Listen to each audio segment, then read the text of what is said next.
Salam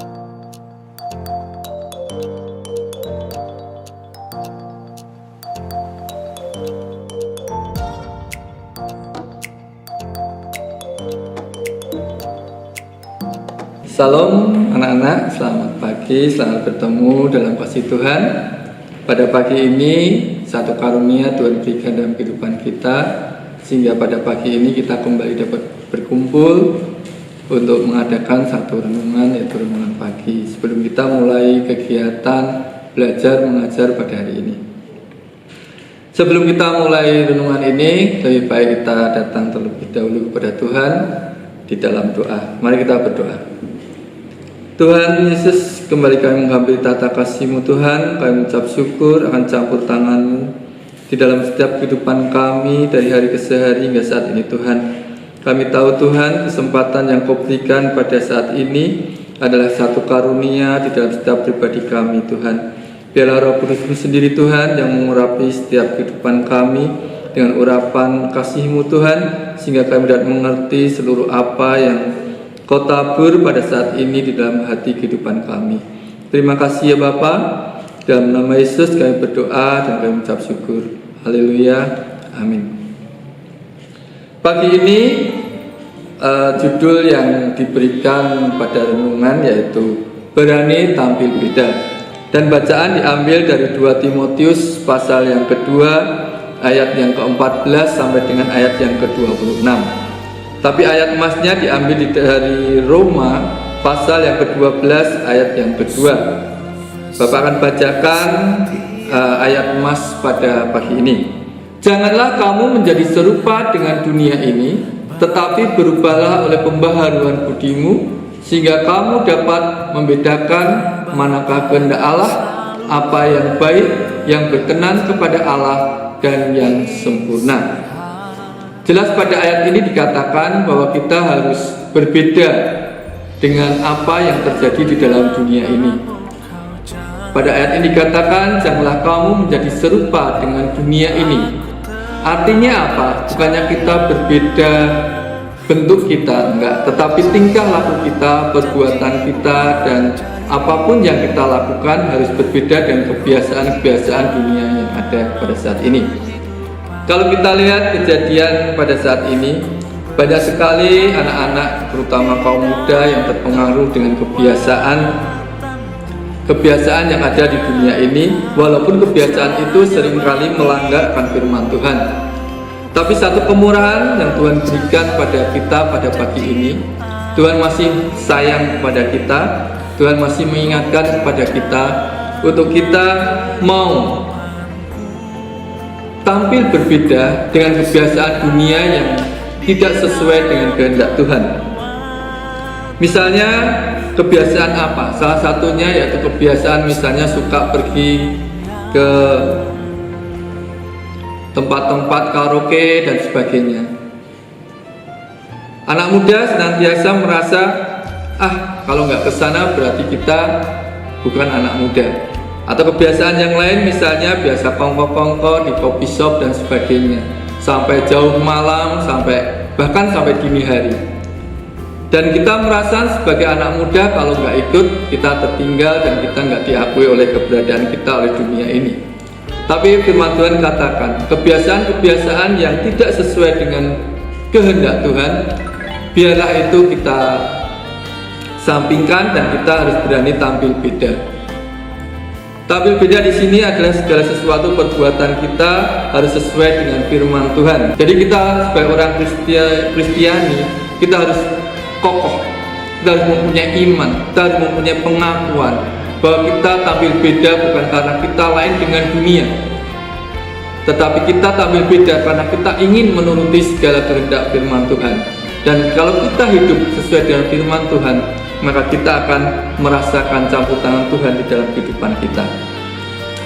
Bahkan di dalam firman Tuhan dikatakan 1 Korintus pasal yang ke-14 ayat yang ke-7 di sini dikatakan, sama halnya dengan alat-alat yang tidak berjiwa tetapi yang berbunyi seperti seruling dan kecapi. Bagaimanakah orang dapat mengetahui lagu apakah yang dimainkan seruling atau kecapi kalau keduanya tidak mengeluarkan bunyi yang berbeda? Jelas pada ayat ini dikatakan ada seruling dan kecapi. Kita bisa membedakan karena keduanya ada perbedaan. Sama dengan kita sebagai anak-anak Tuhan. Bagaimana kita bisa tahu bahwa diri kita itu beda dengan keadaan dunia ini dan anak-anak dunia? Kalau bunyi kita atau kalau tingkah laku kita sama dengan apa yang ada di dunia ini. Firman Tuhan katakan kecapi dan seruling bisa dikenali karena perbedaan suaranya. Kita anak-anak Tuhan dengan anak dunia bisa diketahui dengan apa? Dengan perbuatan kita, dengan tingkah laku kita, dengan keberadaan kita dari hari ke hari. Di dalam Maleakhi pasal yang ketiga ayat yang ke-18, maka kamu akan melihat kembali perbedaan antara orang benar dan orang fasik, antara orang yang beribadah kepada Allah dan orang yang tidak beribadah kepadanya. Di sini jelas Tuhan selalu melihat mana yang benar, mana yang tidak, atau di sini dikatakan orang fasik dan orang benar. Biarlah kita menjadi orang-orang yang benar di pandangan mata Tuhan dengan kita berani menyatakan diri kita berbeda dengan kebiasaan-kebiasaan dunia yang tidak sesuai dengan firman Tuhan. Memang hal ini tidak mudah, tapi ingat, Tuhan berikan kekuatan pada kita melalui apa? Pengurapan Roh Kudus-Nya.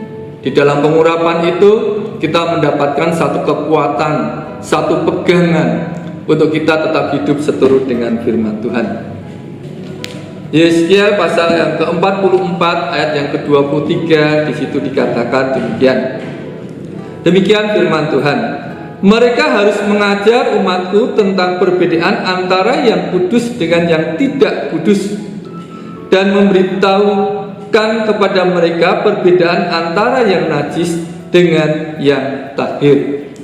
Jadi kita akan bisa tampil beda kalau kita mau senantiasa mempelajari akan firman Tuhan.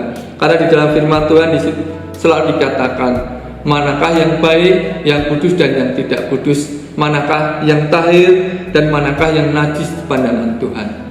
Kalau kita memperkuat diri kita dengan firman Tuhan dari hari ke hari, maka percayalah bahwa kita mempunyai satu kekuatan untuk kita bisa berani tampil beda dengan keadaan dunia pada saat ini, dengan tantangan yang ada pada saat ini.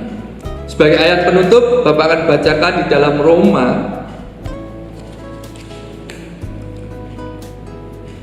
pasal yang ke-12 ayat yang pertama. Roma pasal yang ke-12 ayat yang pertama, demikian firman Tuhan. Karena itu saudara-saudara, demi kemurahan Allah, aku menasihatkan kamu supaya kamu mempersembahkan tubuhmu sebagai persembahan yang hidup, yang kudus, dan yang berkenan kepada Allah. Itu adalah ibadahmu yang sejati. Dalam ayat ini dikatakan kita mau mempersembahkan kehidupan kita. Artinya apa? Artinya bahwa kita dalam kehidupan kesehari kita harus berani. Berani apa? Beda dengan orang dunia ini, sehingga kita tampak di hadapan Tuhan bahwa kita adalah sesuatu yang kudus, yang baik di pandangan mata Tuhan. Sehingga sesuai dengan ayat ini dikatakan, karena itu saudara-saudara, demi kemurahan Allah, aku menasihatkan kamu supaya kamu mempersembahkan tubuhmu sebagai persembahan yang hidup, yang kudus, dan yang berkenan kepada Allah. Itu adalah ibadahmu yang sejati. Dan kata lain apa? Kalau kita berani tampil beda karena kita ingin sesuai berjalan pada jalan kebenaran Tuhan, sesuai dengan firman Tuhan, maka kita telah memberikan satu persembahan yang baik, yang berkenan kepada Tuhan sebagai tanda. Sesuai dengan firman Tuhan ini, tanda apa? Ibadah kita yang sejati di hadapan Tuhan. Biarlah renungan pagi ini kita mau masukkan di dalam hati kita, dalam pikiran kita, dalam kehidupan kita, bahwa kita beda dengan orang lain bukan karena kita nggak mau bergaul dengan mereka, bukan, tetapi karena kita ingin berpegang pada firman Tuhan, bahwa kita harus senantiasa berjalan sesuai dengan firman Tuhan. Apa yang dunia lakukan sesuai dengan firman Tuhan boleh kita ikuti, tetapi apa yang dunia lakukan tidak sesuai dengan firman Tuhan, maka kita harus berani menyatakan itu, dan kita harus tidak ada di dalamnya. Kita harus berada dalam keadaan kita yang berbeda dengan dunia ini, asal sesuai dengan firman Tuhan. Sebelum kita akhiri renungan kita pagi ini, kembali kita datang kepada Tuhan, kita datang di dalam doa. Kembali kami menghadap kehadirat-Mu Tuhan, kami duduk diam di bawah kaki-Mu, kami mengucap syukur dan terima kasih Tuhan, jika pada saat ini Kau telah taburkan firman-Mu, walau sebagian kecil di dalam kehidupan kami. Biarlah firman-Mu Kau sempurnakan dan urapan Roh Kudus-Mu sendiri Tuhan, sehingga kami mempunyai satu kekuatan di dalam kasih setia-Mu, di dalam urapan Roh Kudus-Mu Tuhan, untuk kami berani tampil beda dengan keadaan dunia ini, jika dunia ini berjalan pada jalan tidak sesuai dengan kehendak firman-Mu Tuhan. Kami bersyukur Tuhan akan kasih-Mu pada pagi ini. Kau ingatkan kami sebagai tanda kasih-Mu di dalam kehidupan kami. Terima kasih Tuhan, kami telah selesai mendengarkan firman-Mu. Biarlah Roh Kudus-Mu sendiri yang menyempurnakan firman-Mu di dalam kehidupan kami. Terima kasih ya Bapa. Di dalam nama Tuhan Yesus Kristus, Tuhan dan Juru Selamat kami berdoa dan kami mengucap syukur. Haleluya, amin.